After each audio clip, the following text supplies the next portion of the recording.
नमस्कार मंडळींनो, मुरांबा मालिकेच्या आजच्या भागामध्ये आपण पाहणार आहोत की आता माही ही देविकाच्या घरातून आता निघून गेलेली असते. तर इकडे आता सायदाच्या आईला दरवाजातून काहीतरी आवाज येतो. सायदाची आई झोपलेली असताना पटकन उठते आणि दरवाजाकडे बघू लागते. आणि सायदाची आई आता विचार करत म्हणते की देवा, आता हा अजून एवढ्या अंधारात सकाळी सकाळी कुठे बाहेर गेला असेल. आणि आता लगेच माहीची आई पुन्हा झोपी जाते.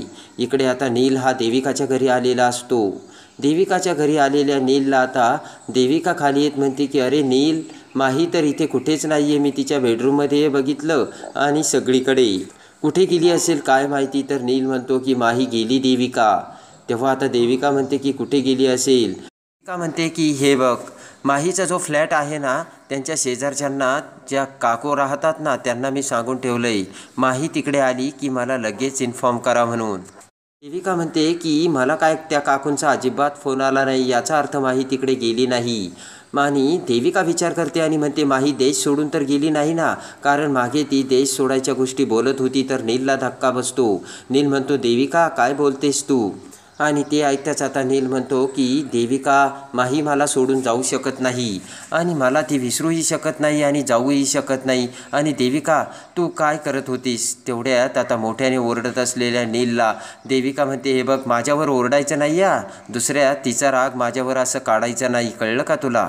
आणि इकडे आता ते नील म्हणतो की काही जरी झालं तरी माही ही माझी आहे आणि ती माझीच राहणार.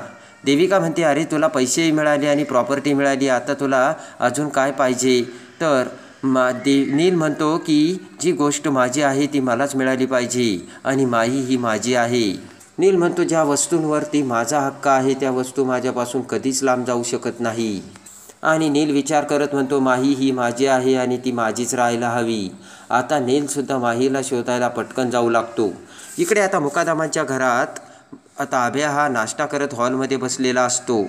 आणि आता आय्याजीसुद्धा तिथे बसलेली असताना इरा तिथे येते. आणि तेवढ्यात आता इरा आय्याजीच्या हातात एक पान देते आणि आय्याजीच्या अंगावरून ते असे पान फिरवते. तर आय्याजी म्हणते की काय करतेस तू.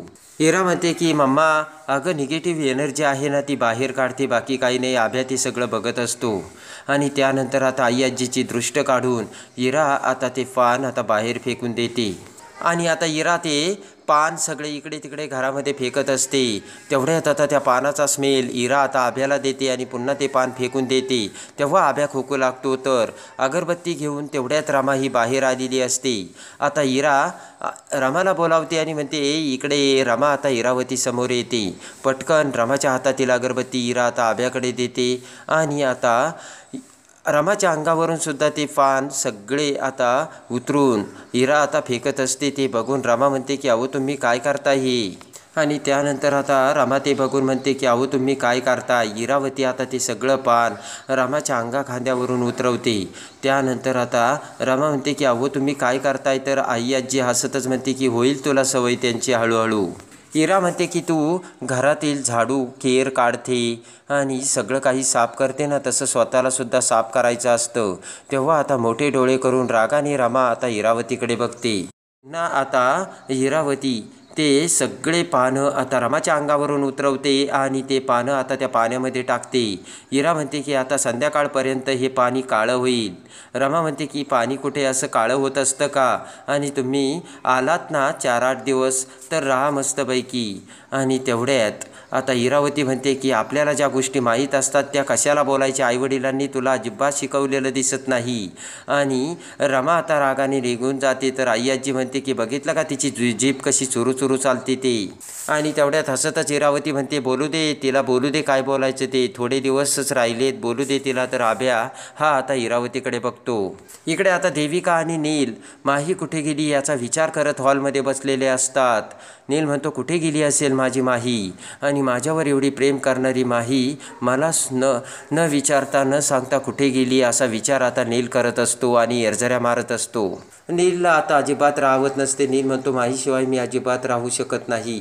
ते ऐकून आता देविका म्हणते की मला माहिती आहे तुला माहीची काळजी वाटते, पण माही अशी एखादी वस्तू नाही आहे की जी कुठे हरवली आणि पडली आहे. आणि त्यानंतर आता नील म्हणतो की आत्ताशी तुझ्यातली आई जागी होते का आणि आत्ताशी तुला माहीची काळजी वाटायला लागली का, माहीशिवाय राहत नाही आहे ना तुला सुद्धा, असे आता नील देविकाला बोलतो. नील म्हणतो की माहीबद्दल तुला एवढी सिंपती कधीपासून वाटायला लागली. तर आता देविका म्हणते सिंपती आणि माहीबद्दल मला माय फूट. देविका म्हणते माही ही काही वस्तू नाही आहे, स्वतः तू कायम तिला स्वतःपाशी ठेवशील. देविका म्हणते माही ही माही आहे, ती अशी एका जागीत कधीच थांबणार नाही आहे. देविका म्हणते की अगोदर ती तुझ्याबरोबर होती, आता ती अक्षयबरोबर आहे. तिला आता अक्षय आवडला, उद्या ती दुसऱ्याबरोबर असेल. ते ऐकून आता नीलला राग येतो आणि नील म्हणतो स्टॉप देविका. तर देविका आता नीलकडे बघते. नील म्हणतो की माही नाही आहे, त्यामुळे आता खूप मला वेगळं फील होतं आहे. देविका म्हणते की अरे मग चांगलं आहे ना, माही आता नाही आहे, तू वाटेल ते करू शकतो आणि वाटेल तिकडे फिरू शकतोस. देविका म्हणते अरे नील, तुला जे हवं आहे ते तुला आता तर मिळालं आहे. एक गोष्ट लक्षात ठेव नील, जगात सगळं काही पैसा आहे.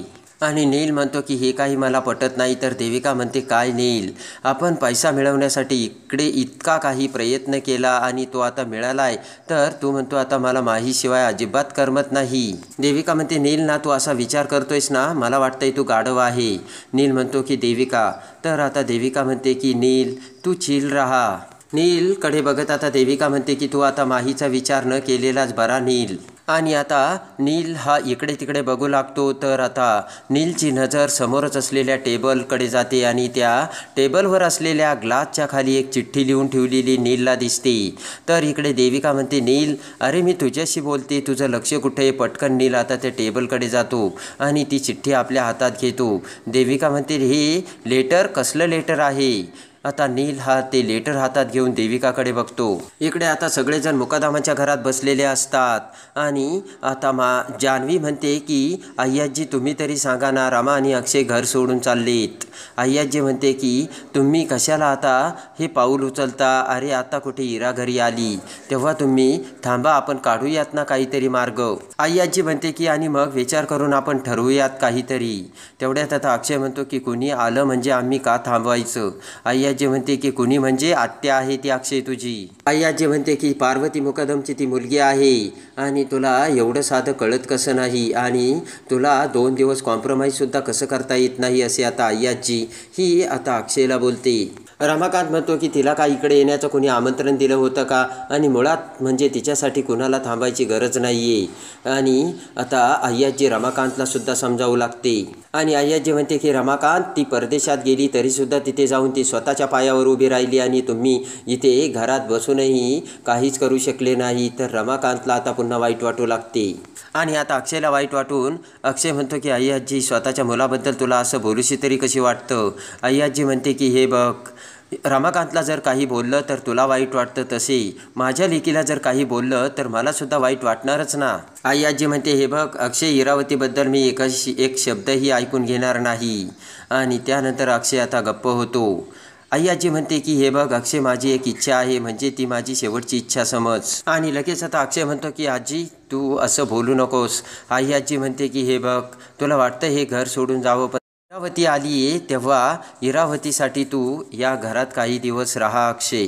आणि अय्याजी म्हणते की इरावती आली ना, आता तिच्यासोबत वेळ घालवा, मस्तपैकी राहा अक्षय. उद्या जर तू इथून निघून झाला आणि उद्या जर तू गेल्यानंतर इथे काही झालं तर. आणि त्यानंतर आता अक्षय म्हणतो की अय्याजी तुझ्या मनात काय आहे ते मी आता करतो. तर अय्याजी म्हणते थांब अक्षय, तू इथे थांब. तर अक्षय म्हणतो की ठीक आहे, मी काही वेळ थांबतो इथे.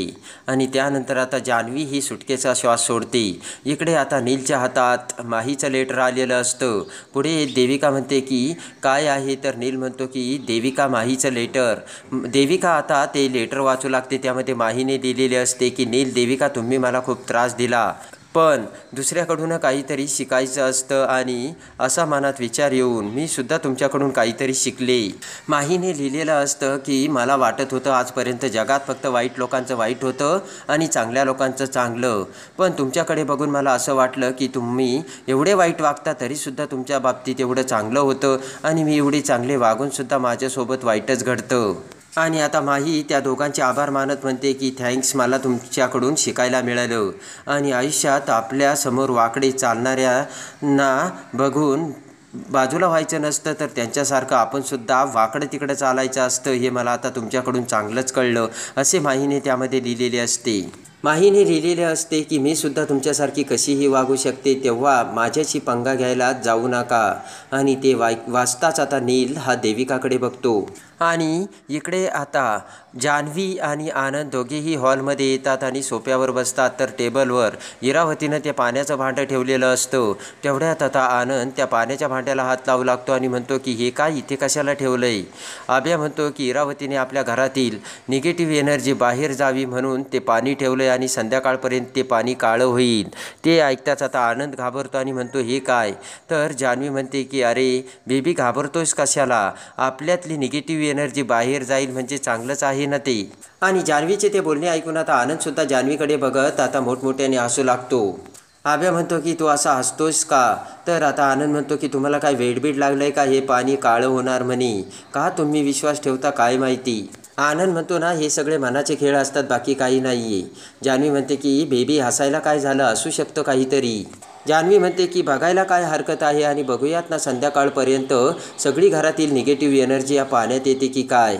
आणि तेवढ्यात आता जान्हवी आणि आनंद भांडू लागतात. तर आजी तिथे येते आणि म्हणते काय चाललंय, अरे 2 दिवस तुम्हाला कुणाच्या मर्जीने राहता येत नाही का. तेवढ्यात आता आभ्या गप्प राहतो आणि आभ्या म्हणतो की मी नाही बरं का, हा आनंद दादा.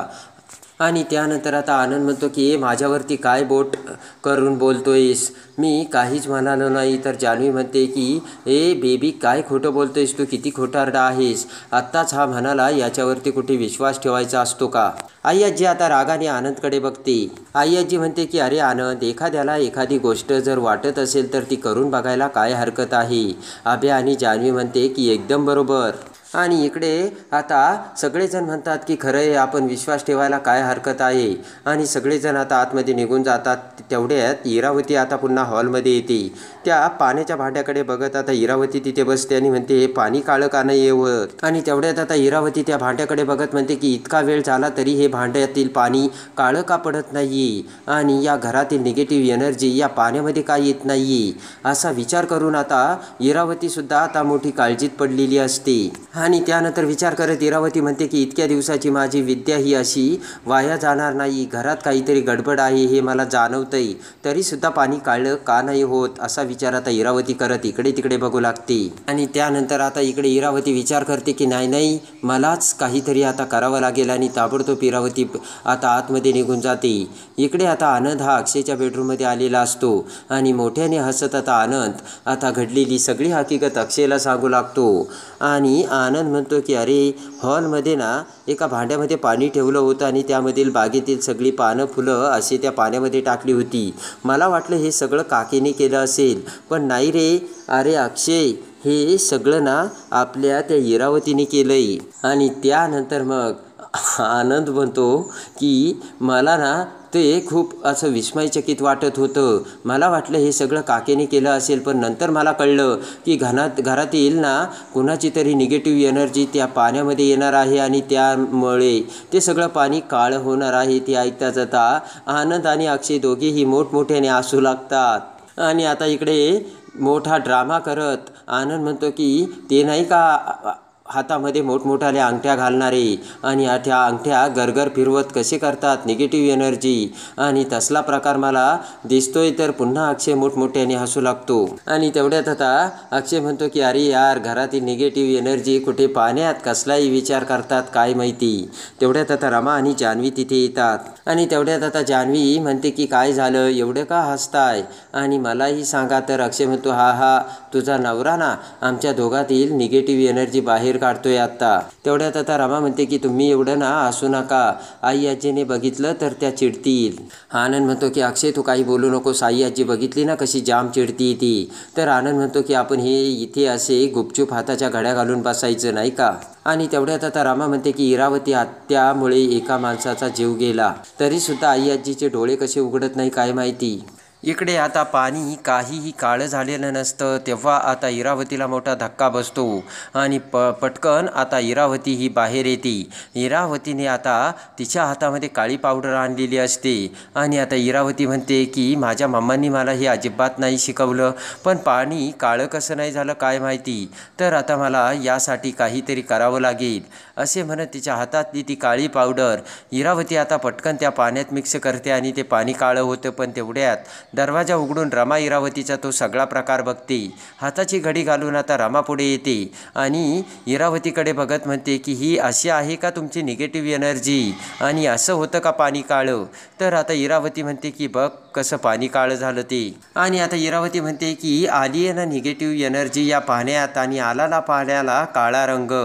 रमा म्हणते की तेच मी बघितलं की तुम्ही या पाण्यामध्ये कसा काळा रंग मिसळलाय तो. इरावती म्हणते की तुला कळत कसं नाही आहे, तर रमा म्हणते की तेच बघितलं ना मी आणि म्हणूनच मला ते कळलंय ते पाणी कसं काळं झालं ते ऐकून आता इरावती ही रामाकडे बघू लागते. रमा म्हणते की त्याचं काय आहे, तुम्ही काळा रंग मिसळला म्हणून ते पाणी काळं झालं, आकाशातून थोडीच त्यात निगेटिव्ह एनर्जी पडली आणि म्हणून ते थोडंच काळं झालं का. ते ऐकून आता इरावती म्हणते की तू काय माझ्यावर संशय घेतेस का. रमा म्हणते की मी नाही संशय घेत तुमच्यावर, कारण तुमचा हरलेला आत्मविश्वासच तुमच्या चेहऱ्यावरून सगळं काही सांगतोय. ते ऐकून आता इरावतीला धक्का बसलेला असतो. आणि त्यानंतर आता रमा म्हणते की मी कुठे काही केलं आणि मी कुठे काही म्हटले, जे काही केलं ते तुम्हीच केलं ना. आता इरावतीला सुद्धा खूप रमाचा राग आलेला असतो. त्यानंतर इकडे आता अक्षय रमाला घेऊन आता ते घर सोडून जाऊ लागतो. त्याच वेळेस आता साई हा माहीला घेऊन मुकादमाच्या घराच्या दरवाजात आलेला असतो आणि डोक्यावरचं कंबल काढताच आता अक्षय आता माहीकडे बघतो, तर अक्षयला धक्का बसतो आणि त्यानंतर आता पळतच माही ही अक्षयकडे येते आणि अक्षयला मिठी मारते. अक्षय बाजूला होतो आणि म्हणतो की ही कोण, तर लगेच आता माही म्हणते की मी रमा. तर आता रमा म्हणते की माई हे काय चाललंय तुझं. तेवढ्यात आता माई म्हणते की कोण माही, मी रमा आहे. ते ऐकताच रमाला धक्का बसतो. तर साई म्हणतो हो ही तीच रमा की जिला मी वाचवलं होतं ते. तेव्हा आता अक्षय म्हणतो की मग ही कोण आहे, तर आता अभ्या म्हणतो की ही माही आहे. तेव्हा आता रमाला सगळ्यांनी माही म्हटलेलं असतं आणि माही ही रमा बनून अक्षयच्या समोर आलेली असते. तर आता अक्षय रमाला कसा न्याय मिळवून देणार हे बघण्यासाठी आणि अक्षय खऱ्या रमाला कसा ओळखणार हे बघण्यासाठी आपल्या चॅनलला लाईक करा, सबस्क्राईब करा.